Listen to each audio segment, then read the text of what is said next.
दहशतगर्दी ने पूरी दुनिया के साथ साथ पाकिस्तान को भी अपनी लपेट में ले लिया है। दहशतगर्दी की कार्रवाइयों की वजह से पाकिस्तान का ना सिर्फ अमन-ओ-अमान तबाह हुआ है, बल्कि पाकिस्तान का इमेज भी बैनुल ममालिक बहुत ख़राब हो गया है। अब तक हज़ारों बेगुनाह लोगों को शहीद किया जा चुका है।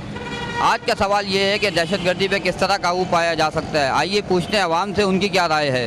एक आदमी के काम की बस नहीं है, हम कह रहे हैं खाली गवर्नमेंट कह रहे नहीं, हम सब उसमें शामिल होंगे। जब तक खुद नहीं शामिल होंगे ना, अपने घर से स्टार्ट करें ना चीज़ों को ठीक करना, तभी होंगे सही ना। मारना किसी मसले का हल नहीं है, और जाके क्या कहते हैं जाहरियत के साथ कोई मसले कभी हल नहीं हुए। टेबल टॉक्स के ये सारा मसला हल होगा, और जिस तरफ ये इस वक्त ये गवर्नमेंट काम कर रही है, मेरा ख्याल बिल्कुल ठीक स्टेप है।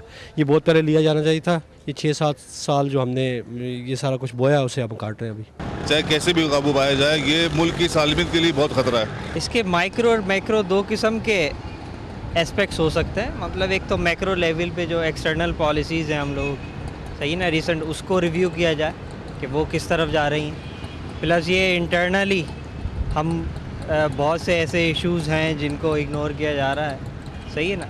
तो माइक्रो और मैक्रो दोनों एस्पेक्ट्स हैं, उनको रिव्यू करना पड़ेगा।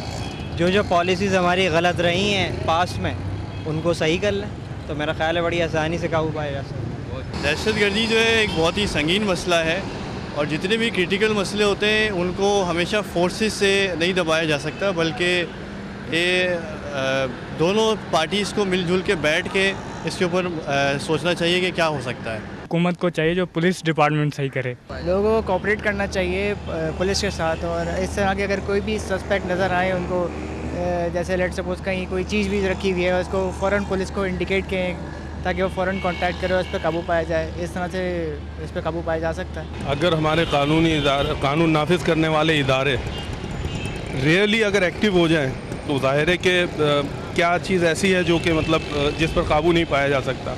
लेकिन यहाँ अगर कानून नाफिज करने वाले इदारे खुद ही करप्शन का शिकार हों, जैसा कि आम तौर पर देखा जाता है, तो जाहिर है कि किस तरह से काबू पाएंगे हम। वेरी सिंपल है, इसमें कानून की बालादस्ती होनी चाहिए, लॉ एंड ऑर्डर पर अमल हो, और जो भी मुहाफिज है इसके वो पूरी तरीके से अमल करें। सबसे पहले जो है दहशतगर्दी के अंदर जो है कॉन्फिडेंस मेजर टेकिंग स्टेप्स होनी चाहिए। सबसे पहले तो आपको आइडेंटिफाई करना चाहिए कि कौन से अनासर हैं जो इन्वॉल्व हैं।